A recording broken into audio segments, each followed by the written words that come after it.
নমস্কাৰ অতিথিবৃন্দ, আপোনালোক সকলোকে পুনৰ এবাৰ স্বাগতম জনাইছোঁ পিএছপিডিয়াৰ নতুন এটি ভিডিঅ'লৈকে।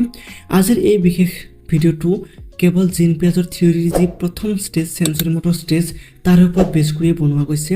আপুনি যেহেতু জিন পিয়াজৰ থিয়ৰীৰ বিষয়ে বহুত বিতংভাৱে বুজি পাইছে, এতিয়া কথা হ'ল আপুনি এই থিয়ৰী সম্পৰ্কে বা এই ষ্টেজ সম্পৰ্কে কিমান ভালদৰে বুজি পাইছে তাক চেক কৰাটো। আৰু যাৰ কাৰণে এইটো ভিডিঅ'ত আমি টোটেল 30 MCQsৰ বিষয়ে ডিছকাছ কৰিম, যিবোৰে আপোনাৰ যি জিন পিয়াজৰ থিয়ৰী সেই সম্পৰ্কে কিমানখিনি আপুনি বুজি পাইছে তাক চেক কৰাত হেল্প কৰিব। তো বন্ধু বান্ধৱীসকল, আপুনি যদি CTETৰ কাৰণে প্ৰিপাৰেশ্যন কৰিছে তেনেহ'লে এই ভিডিঅ'টো আপোনাৰ কাৰণে খুবেই বিশেষ, গতিকে ভিডিঅ'টো প্ৰথমৰ পৰা শেষলৈকে নিশ্চয় চাব।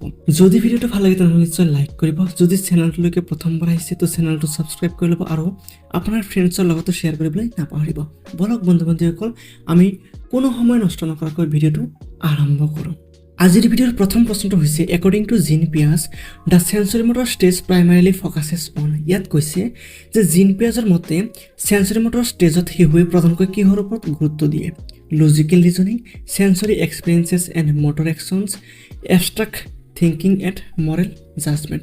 অভিয়াছলি ইয়াৰ শুদ্ধ উত্তৰটো আপুনি ধৰিবই পাৰিছে যে জিন পিয়াজৰ যি কগনিটিভ ডেভেলপমেণ্ট থিয়ৰী তাৰে যি প্ৰথম স্থল সেন্সৰিমটৰ ষ্টেজ, তাৰে প্ৰথম যি গুৰুত্বপূৰ্ণ দিশ সেয়া হৈছে সেন্সৰি এক্সপিৰিয়েঞ্চেছ এণ্ড মটৰ একশ্যনছ, তাৰ ওপৰত গুৰুত্ব দিয়াটো। কাৰণ সেন্সৰিমটৰ ষ্টেজত শিশুৱে নিজৰ ইন্দ্ৰিয় যেনে চকু, কাণ, স্পৰ্শ আদিৰ ব্যৱহাৰৰ জৰিয়তে আৰু বিভিন্ন শাৰীৰিক কাৰ্যৰ জৰিয়তে এই পৃথিৱীখনক বুজিবলৈ আৰম্ভ কৰে। তো ইয়াৰ শুদ্ধ উত্তৰটো হ'ব option B, sensory experiences and motor actions.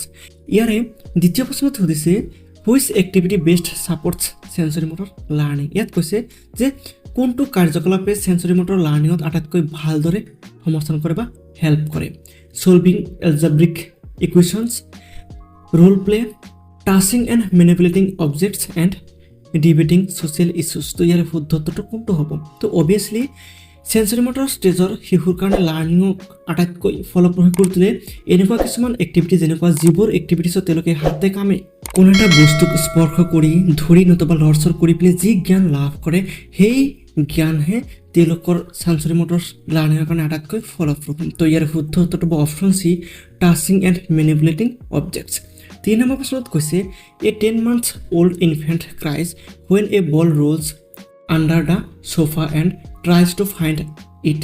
This indicates. ইয়াত কৈছে এগৰাকী 10 মহীয়া শিশুৱে বলটো সোফাৰ তললৈ গ'ল বুলি কান্দে আৰু বিচাৰিবলৈ চেষ্টা কৰে। ই আচলতে কি সূচায়? চিম্বলিক থট, কনজাৰ্ভেশ্যন, অবজেক্ট পাৰ্মানেন্স নে এবষ্ট্ৰেক্ট ৰিজনিং? তো ইয়াৰে শুদ্ধ উত্তৰটো কি হ'ব? তো মেইনলি ইয়াৰে শুদ্ধ উত্তৰটো হ'ব অপশ্যন চি, অবজেক্ট পাৰ্মানেন্স। কিয়নো অবজেক্ট পাৰ্মানেন্স মানে বস্তু এটা দেখা নাপালেও সেই বস্তুটোৰ যে অস্তিত্ব আছে সেই কথাটোক বুজি লোৱা। তো বলটো সোফাৰ তললৈকে লুকাই যোৱাৰ পিছতো বলটোক যে বিচাৰিবলৈ চেষ্টা কৰিছে, এয়া বেলেগ একো নহয়, শিশুটিৰ ভিতৰত ডেভেলপ হয় এটা ইম্পৰ্টেণ্ট কনচেপ্ট, আৰু সেয়া হৈছে অবজেক্ট পাৰ্মানেন্স। 4 নম্বৰ প্ৰশ্নত সুধিছে, a teacher wants to enhance sensory learning among toddlers, which activity should she choose. ইয়াত কৈছে যে এগৰাকী শিক্ষকে শিশুসকলৰ মাজত সেন্সৰি লাৰ্ণিং বৃদ্ধি কৰিবলৈ কোনটো কাৰ্যকলাপ বাছি লোৱাটো উচিত? Story analysis, clay modelling and water play, writing essays and solving puzzles on paper. তো ইয়াৰ কোনটো শুদ্ধ হ'ব? তো অভিয়াছলি যিহেতু ইয়াত সেন্সৰিমটৰ ষ্টেজৰ কথা কোৱা হৈছে বা সেন্সৰি লাৰ্ণিঙৰ কথা কোৱা হৈছে, তেনেহ'লে যি ক্লে মডেলিং আৰু ৱাটাৰ প্লে এয়াই হৈছে আটাইতকৈ বেষ্ট উপায়। কাৰণ মাটি আৰু পানীৰে খেলা কৰা, তাৰে জৰিয়তে শিশুসকলে ইন্দ্ৰিয়সমূহক সক্ৰিয় কৰে আৰু এই ইন্দ্ৰিয়ৰ ব্যৱহাৰ কৰি পিনে তেওঁলোকে বাস্তৱ অভিজ্ঞতাৰ জৰিয়তে শিকে। তো গতিকে এগৰাকী শিক্ষকৰ কাৰণে আটাইতকৈ বেষ্ট উপায়সমূহ clay modelling and water play. 5 নম্বৰ প্ৰশ্নত এছাৰশ্যন আৰু ৰিজন দিয়া গৈছে। ইয়াত এছাৰশ্যনত কৈছে, goal directed behaviour indicates that children can coordinate actions to achieve specific objectives. ইয়াত কৈছে যে গ'ল ডাইৰেক্টেড যি বিহেভিয়াৰ, ইয়ে দেখুৱাই যে শিশুৱে নিৰ্দিষ্ট লক্ষ্য পূৰণৰ বাবে কাৰ্যসমূহৰ মাজত সমন্বয় কৰিব পাৰে। অভিয়াছলি এইটো কাৰেক্ট। আৰু ইয়াৰ ৰিজনত কৈছে, চিলড্ৰেন এংগেজড ইন গ'ল directed behaviour often select means date R appropriate to the desired and. ইয়াত কৈছে যে এনে আচৰণত শিশুৱে লক্ষ্যত উপনীত হ'বলৈ উপযুক্ত উপায় বাছি লয়। অভিয়াছলি এইটো শুদ্ধ। গতিকে আমি ক'ব পাৰোঁ যে ইয়াৰে option A, both assertion and reason are true and reason is correct explanation of assertion। কিয়নো গ'ল ডাইৰেক্টেড বিহেভিয়াৰ মানে লক্ষ্য পূৰণৰ বাবে শিশুৱে কিবা এটা উপযুক্ত পদ্ধতি ব্যৱহাৰ কৰি পিনে সেইটো ক'বৰ কাৰণে তেওঁলোকে আগবাঢ়ি যোৱা। তো ইয়াৰে যে ৰিজন, এই ৰিজনটো সেইটো কথাই প্ৰকাশ কৰিছে। গতিকে আমি ইয়াৰে এছাৰশ্যন আৰু ৰিজন দুয়োটাকে শুদ্ধ বুলি ক'ব পাৰোঁ। 6 নম্বৰ প্ৰশ্নত কৈছে which classroom material is most appropriate for sensorimotor learners. ইয়াত কৈছে যে সেন্সৰিমটৰ লাৰ্নাৰ্ছৰ কাৰণে কোনটো শ্ৰেণীকোঠাৰ সামগ্ৰী আটাইতকৈ উপযুক্ত? Chart with formulas, flash card with definitions, soft blocks and musical toys and grammar worksheets. Obviously ইয়াৰ শুদ্ধ উত্তৰটো আপুনি ধৰিব পাৰিছে যে সেন্সৰিমটৰ ষ্টেজ বুলি কোৱাৰ লগে লগে এনেকুৱা বস্তু হ'ব লাগে যিটো বস্তু ল'ৰা ছোৱালীবোৰে হাতেৰে চুব পাৰে বা সেইটো বস্তুৰ লগত তেওঁলোকে বিভিন্ন একশ্যনছ কৰিব পাৰে। গতিকে ইয়াৰ শুদ্ধ উত্তৰটো option C, soft blocks and musical toys. যিবোৰ কোমল ব্লকছ আৰু মিউজিকেল টয় আছে এইবোৰৰ জৰিয়তে তেওঁলোকক খেলা ধূলা কৰিবলৈ দিলে তেওঁলোকে বেছিকৈ শিকে। তো মেইনলি এইবোৰত শিশুৱে স্পৰ্শ কৰি পিনে, শব্দ শুনি পিনে আৰু বিভিন্ন খেল ধেমালিৰ জৰিয়তে শিকে। তো ছফ্ট ব্লকছ আৰু মিউজিকেল টয়ে হ'ব এইটো ষ্টেজৰ কাৰণে আটাইতকৈ উপযুক্ত টিচিং মেটেৰিয়েলছ বা লাৰ্ণিং মেটেৰিয়েলছ। 7 নম্বৰ প্ৰশ্নত কৈছে a caregiver encourages infants to touch, shake and observe objects. This practice mainly develops. ইয়াত কৈছে যে এগৰাকী কেয়াৰ গিভাৰে অৰ্থাৎ এগৰাকী শিশুৰ যি যত্ন লয় তেওঁ শিশুক বস্তু এটা স্পৰ্শ কৰা, জোকাৰি চোৱা আৰু পৰ্যবেক্ষণ কৰিবলৈ উৎসাহিত কৰে। তো ইয়াৰ দ্বাৰা মূলতঃ কি বিকাশৰ কথা কোৱা গৈছে বা বিকাশ হয়? সেন্সৰি coordination, formal reasoning, hypothetical thinking আৰু মৰেল জাজমেণ্ট। অভিয়াছলি ইয়াৰ শুদ্ধ উত্তৰটো ধৰিব পাৰিছে, সেয়া হৈছে অপশ্যন এ, সেন্সৰি কোঅৰ্ডিনেশ্যন। কিয়নো বস্তু এটা স্পৰ্শ কৰা, লৰচৰ কৰাৰ জৰিয়তে শিশুৰ ইন্দ্ৰিয় আৰু চলনৰ মাজত এক সমন্বয় সৃষ্টি হয় আৰু এয়া বহুত গুৰুত্বপূৰ্ণ বেছিকেলি এইটো ষ্টেজৰ শিশুৰ কাৰণে। তো ইয়াৰে সেন্সৰি কোঅৰ্ডিনেশ্যন হৈছে ইয়াৰে শুদ্ধ উত্তৰ। 8 নম্বৰ প্ৰশ্নটোত এছাৰশ্যন আৰু ৰিজন দিয়া গৈছে। ইয়াত এছাৰশ্যনত কৈছে ইনফেণ্টছ learn through সেন্সৰি experiences and movements. অভিয়াছলি এইটো শুদ্ধ যে সেন্সৰিমটৰ ষ্টেজৰ শিশুসকলে ইন্দ্ৰিয়গত অভিজ্ঞতাৰো বিভিন্ন একশ্যনছ বা চলাচলৰ জৰিয়তে তেওঁলোকে শিকে। আৰু ইয়াৰে ৰিজনত কৈছে sensorimotor intelligence develops through interaction with the environment. Obviously এইটো শুদ্ধ যে সেন্সৰিমটৰ ষ্টেজৰ শিশুৰ যি ইণ্টেলিজেঞ্চ সেয়া পৰিৱেশৰ সৈতে আন্তঃক্ৰিয়াৰ জৰিয়তে বিকাশ লাভ কৰে। গতিকে দুয়োটাই শুদ্ধ। গতিকে আমি ক'ব পাৰোঁ both assertion and reason are true and reason is the correct explanation of assertion. কিয়নো সেন্সৰিমটৰ ষ্টেজত শিশুসকলে পৰিৱেশৰ সৈতে যোগাযোগ কৰি পিনে তেওঁলোকে বিভিন্ন কথা শিকে, অৰ্থাৎ পৰিৱেশেই হৈছে শিশুৰ যি শিক্ষাৰ মূল আধাৰ। গতিকে আমি ইয়াৰে দুয়োটাই শুদ্ধ বুলি ক'ব পাৰোঁ। 9 নম্বৰ কুৱেশ্যনটোত আকৌ এছাৰশ্যন আৰু ৰিজন দিয়া গৈছে। এছাৰশ্যনত কৈছে children in the sensorimotor stage can think abstractly. ইয়াত কৈছে যে সেন্সৰিমটৰ শিশুসকলে বিমূৰ্তভাৱে চিন্তা কৰিব পাৰে। অভিয়াছলি এইটো ভুল, কাৰণ এইটো ষ্টেজত শিশুসকলে বিমূৰ্ত চিন্তা কৰিব নোৱাৰে, কাৰণ বিমূৰ্ত চিন্তা ডেভেলপ হয় জিন পিয়াজৰ কগনিটিভ ডেভেলপমেণ্টৰ যি 4 নম্বৰ ষ্টেজ তাতহে, ফৰ্মেল অপাৰেশ্যনেল ষ্টেজতহে এইটো ডেভেলপ হয়।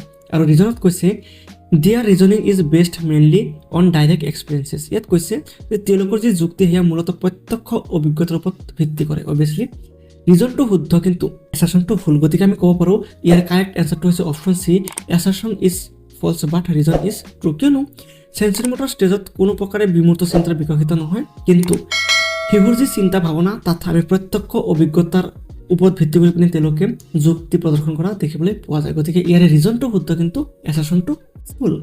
10 নম্বৰ প্ৰশ্নত আকৌ এছাৰশ্যন আৰু ৰিজন দিয়া গৈছে। ইয়াত কৈছে object permanence is a major achievement of the sensorimotor stage. Obviously এইটো শুদ্ধ, কিয়নো এইটো ষ্টেজৰ অৰ্থাৎ সেন্সৰিমটৰ ষ্টেজৰ এটা বহুত ডাঙৰ বা গুৰুত্বপূৰ্ণ সাফল্য হৈছে অবজেক্ট পাৰ্মানেন্স, যে বস্তু এটা চকুৰ আগত নাথাকিলেও বস্তুটোৰ যে অস্তিত্ব এই পৃথিৱীত থাকিব পাৰে সেইটো বুজি পোৱাটো, যিটো এইটো ষ্টেজৰ শেষলৈকে শিশুসকলে বুজি পোৱা হৈ যায়। ইয়াৰে ৰিজনত কৈছে infants begin to understand that objects continue to exist even when unseen. Obviously তাৰে ব্যাখ্যা ইয়াত দিয়া গৈছে যে শিশুৱে এইটো ষ্টেজত বুজি পায় যে বা বুজিবলৈ আৰম্ভ কৰে যে বস্তু এটা দেখা নাপালেও সেইটো বস্তুৰ যে অস্তিত্ব সেয়া যে ক'ৰবাত নহয় ক'ৰবাত আছে সেই কথাটো বুজি পোৱা হৈ যায়। তো ইয়াৰে এছাৰশ্যন আৰু ৰিজন দুয়োটাই শুদ্ধ। গতিকে আমি ক'ব পাৰোঁ both assertion and reason are true and reason is the correct explanation of assertion. Object পাৰ্মানেন্সৰ অৰ্থই হৈছে কোনো এটা বস্তু যদি লুকাই আছে তথাপিও সেই বস্তুটোৰ অস্তিত্ব আছে বুলি বুজি লোৱা, আৰু এইটো বেছিকেলি সেন্সৰিমটৰ ষ্টেজৰ শিশুসকলৰ চিন্তাত ডেভেলপ হোৱা দেখিবলৈ পোৱা যায়, আৰু এয়াই হৈছে এক ডাঙৰ মানে কগনিটিভ সাফল্য বুলি আমি ক'ব পাৰোঁ। 11 নম্বৰ বস্তুটো খুবেই গুৰুত্বপূৰ্ণ, অকণমান ভালকৈ বুজাত ট্ৰাই কৰিব। ইয়াত সুধিছে a child observes a classmate solving a puzzle 2 days later the child independently uses the same strategy to solve a different but similar puzzle. Which option best explains the child's behavior? ইয়াত কৈছে যে এগৰাকী শিশুৱে তেওঁৰ সহপাঠীক কিবা এটা puzzle solve কৰোঁতে লক্ষ্য কৰিছিলে আৰু দুদিনমান পিছত যেতিয়া শিশুটিয়ে সেম পাজল এটাৰ সন্মুখীন হৈছিল সেই পাজলটো সলভ কৰোঁতে দুদিন আগতে দেখা পোৱা সেই শিশুটিয়ে যিটো ষ্টাইলত পাজলটো সলভ কৰিছিল সেম ষ্ট্ৰেটেজি বা কৌশল ব্যৱহাৰ কৰি পিনে এই পাজলটোক সলভ কৰা দেখা পোৱা গৈছিলে। তো ইয়াক আচলতে কি বুলি কোৱা হয় বা এই আচৰণক আমি কি নাম দিওঁ? তো এয়া বেলেগ একো নহয়, ইয়াক আমি ডিফাৰ্ড ইমিটেশ্যন বুলি কওঁ। কিয়নো আমি পাইছিলোঁ যে এইটো ষ্টেজত শিশুসকলে ডাঙৰক দেখা পাই পিনে ডাঙৰে যেনেকুৱাকৈ বিহেভ কৰে তাক লক্ষ্য কৰি পিনে সেম আচৰণ কপি কৰা ষ্টাৰ্ট কৰে। তো ইয়াকে বেলেগ একো নহয়, ডিফাৰ্ড ইমিটেশ্যন বুলি কোৱা হয়। তো ইয়াত যিহেতু এগৰাকী শিশুৱে নিজৰ সহপাঠীক দেখা পাইছিলে যে পাজল এটা কেনেকৈ সলভ কৰিব লাগে, সেম ষ্ট্ৰেটেজি তেওঁ যেতিয়া ৰিপিট কৰিছে, ডেট মিনছ ইয়াক আমি ডিফাৰ্ড ইমিটেশ্যন বুলি কওঁ। কিন্তু ইয়াত পাৰপাছফুল প্ৰব্লেম চলভিং এইকাৰণে কোৱা গৈছে কাৰণ পাজল এটা সলভ কৰিবলৈ এটা টাৰ্গেট ফিক্স কৰি লোৱা হয় আৰু সেয়ে ইয়াক পাৰপাছফুল প্ৰব্লেম চলভিং বুলি কোৱা গৈছে। তো আশা কৰোঁ আপুনি এইটো বহুত ধুনীয়াকৈ বুজি পাইছে। 12 নম্বৰ প্ৰশ্নটো একেবাৰে সহজ। ইয়াত সুধিছে during the sensorimotor stage children primarily learn through. ইয়াত কৈছে যে সেন্সৰিমোটৰ ষ্টেজত শিশুৱে প্ৰধানকৈ কেনেকৈ শিকে? Logical reasoning, direct sensory experiences and motor activities, reading and writing and abstract thinking. Obviously ইয়াৰ শুদ্ধটো গমেই পায়, সেয়া হৈছে direct sensory experiences and motor activities. কিয়নো সেন্সৰিমোটৰ ষ্টেজত শিশুসকলে সম্পূৰ্ণৰূপে ইন্দ্ৰিয় অভিজ্ঞতা আৰু যি মুভমেণ্ট, যি চলন ভিত্তিক কাৰ্যাৱলী তাৰে জৰিয়তে তেওঁলোকে শিকে। তো ইয়াৰ শুদ্ধটো option B, direct sensory experiences and motor activities. 13 নম্বৰ প্ৰশ্নত কৈছে object permanence refer to the understanding that. ইয়াত কৈছে যে অবজেক্ট পাৰ্মানেন্সৰ যি অৰ্থ সেয়া কি হয়?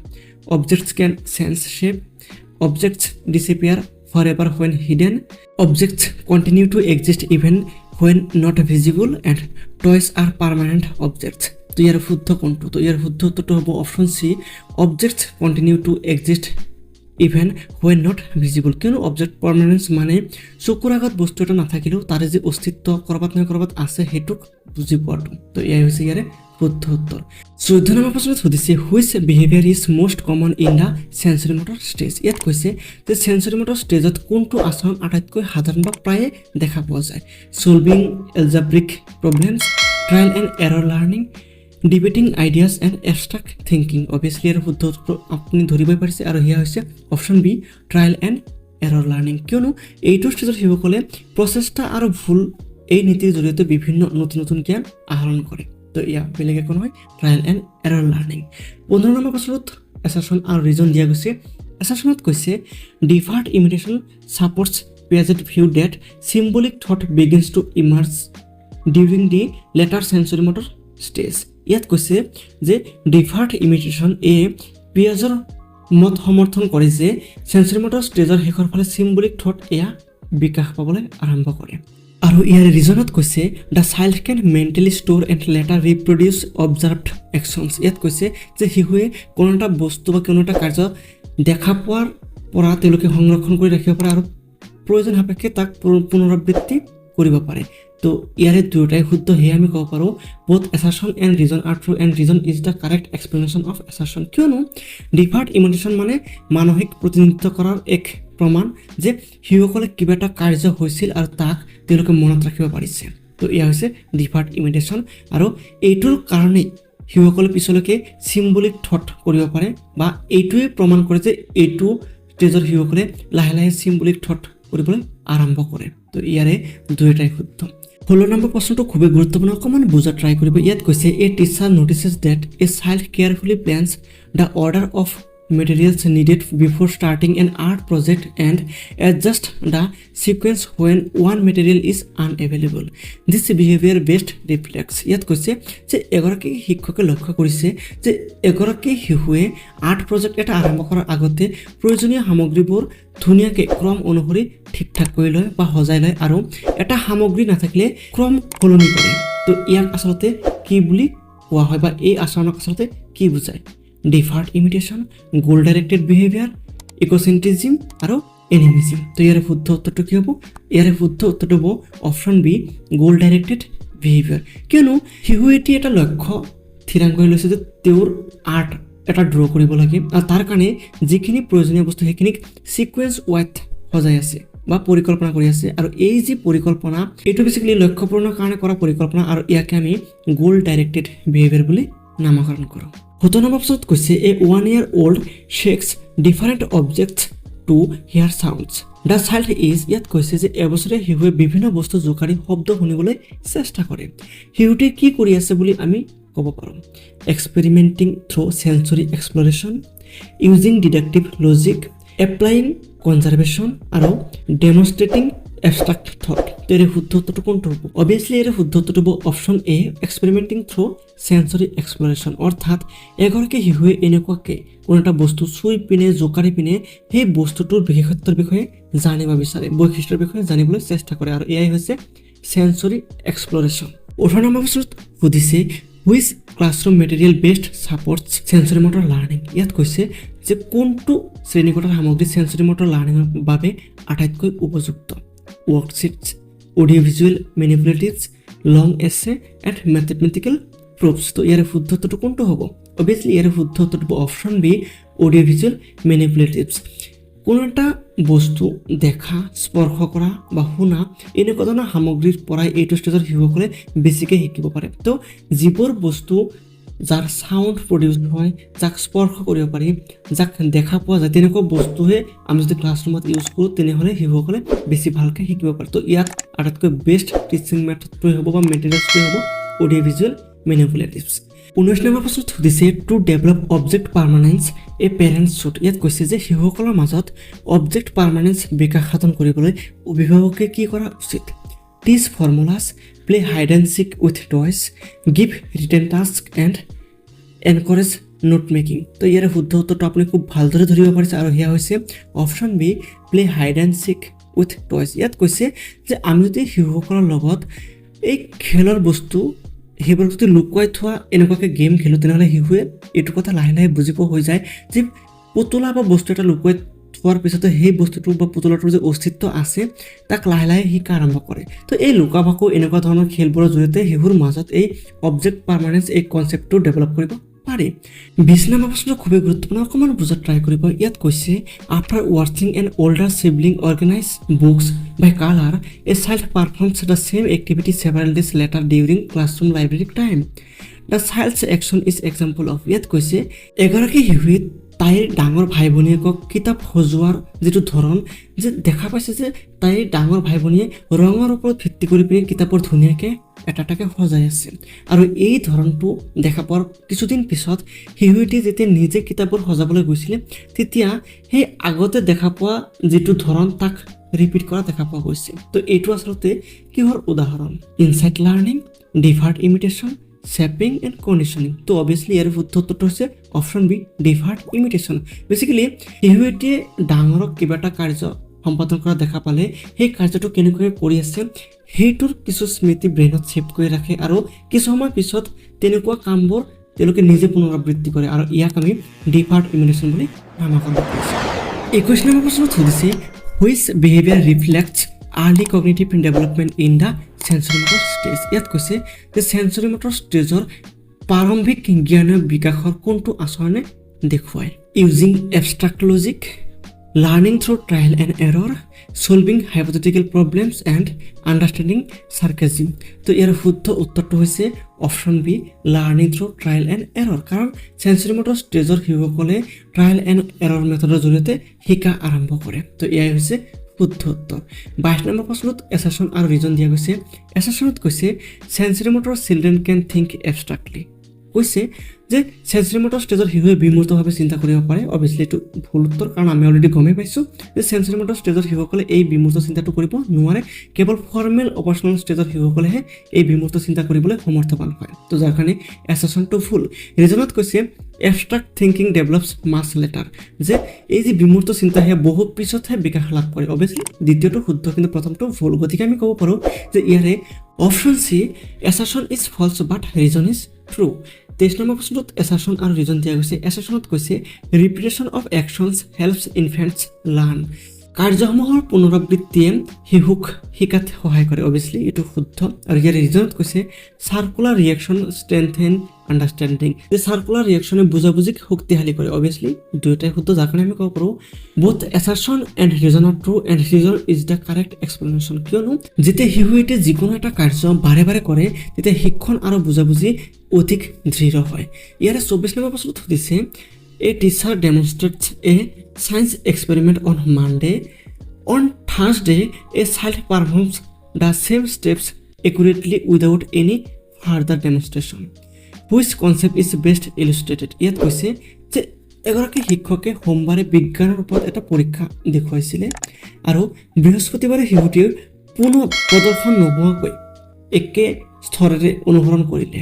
তো ইয়াক আচলতে কি বুলি কোৱা হয়, অৰ্থাৎ শিক্ষকে মানডে দেখুৱাইছিলে যে এক্সপেৰিমেণ্টটো কেনেকৈ কৰিব লাগে, কিন্তু বৃহস্পতিবাৰে শিশুটিয়ে কোনো প্ৰকাৰ সহায় নলগাকৈ ছেম এনেকুৱাকৈ সেই এক্সপেৰিমেণ্টটো কৰিব লাগে তাক নিজে পাৰফৰ্ম কৰি দেখালে। তো ইয়াক আচলতে আমি কি বুলি কওঁ, classical conditioning, deferred imitation, trial and error learning আৰু ৰিইনফোৰ্সমেণ্ট লাৰ্ণিং। অবভিয়াছলি ইয়াৰ শুদ্ধ উত্তৰ হৈছে অপশ্যন বি, ডিফাৰ্ড ইমিটেশ্যন। আমি জানো যে কিছু সময় আগতে কিবা এটা যদি কনচেপ্ট বা কিবা এটা দৃশ্য তেওঁলোকে দেখা পাইছিল তাৰে যি মেমৰি তাক পিছলৈকে পুনৰাবৃত্তি কৰে আৰু ইয়াকে ডিফাৰ্ড ইমিটেশ্যন বুলি কোৱা হয়, আৰু ইয়াত তাকে কৰা দেখিবলৈ পোৱা গৈছে।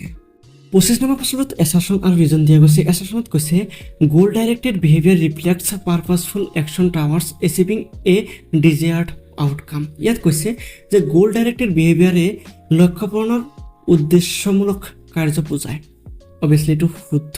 আৰু ইয়াৰ ৰিজনত কৈছে যে ছাচ behaviour occurs only when adult provides external reward.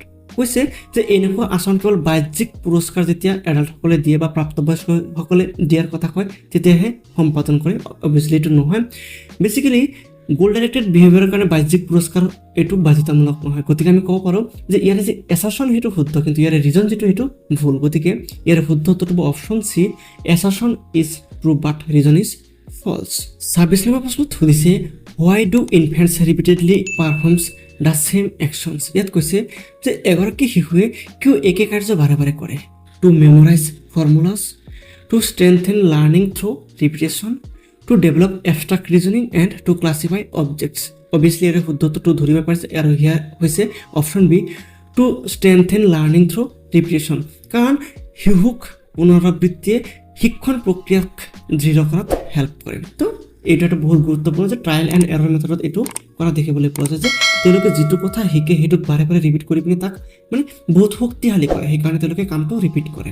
27 নম্বৰ প্ৰশ্নত সুধিছে a child learns that pressing a toy button produces music, this reflects. ইয়াত কৈছে যে এগৰাকী শিশুৱে শিকে যে খেলনা বা পুতলাৰ কিবা এটা বটন টিপি দিলে সংগীত বাজি উঠে। তো এইটোৱে আচলতে কি বুজায়, cause and effect understanding, formal reasoning, conservation and moral development. তো ইয়াৰ শুদ্ধ উত্তৰটো ধৰিব পাৰিছে যে যেতিয়া এটি শিশুৱে কিবা এটা বটন টিপি পিনে তাৰে ৰিজাল্টটো কি তাক বুজি পোৱা হয়, ইয়াক কোৱা হয় কজ এণ্ড ইফেক্ট আণ্ডাৰষ্টেণ্ডিং। গতিকে ইয়াৰ শুদ্ধ উত্তৰটো হ'ব option A, cause and effect understanding. কাৰণ টিপি দিয়াৰ লগে লগে অৰ্থাৎ কাৰণৰ যিটো পৰিণতি, টিপি দিয়া মানে কাৰণ আৰু তাৰে পৰিণতিত মিউজিক বাজে মানে তাৰে ইফেক্ট, এইটো ষ্টেজত শিশুসকলে বুজিবলৈ আৰম্ভ কৰে।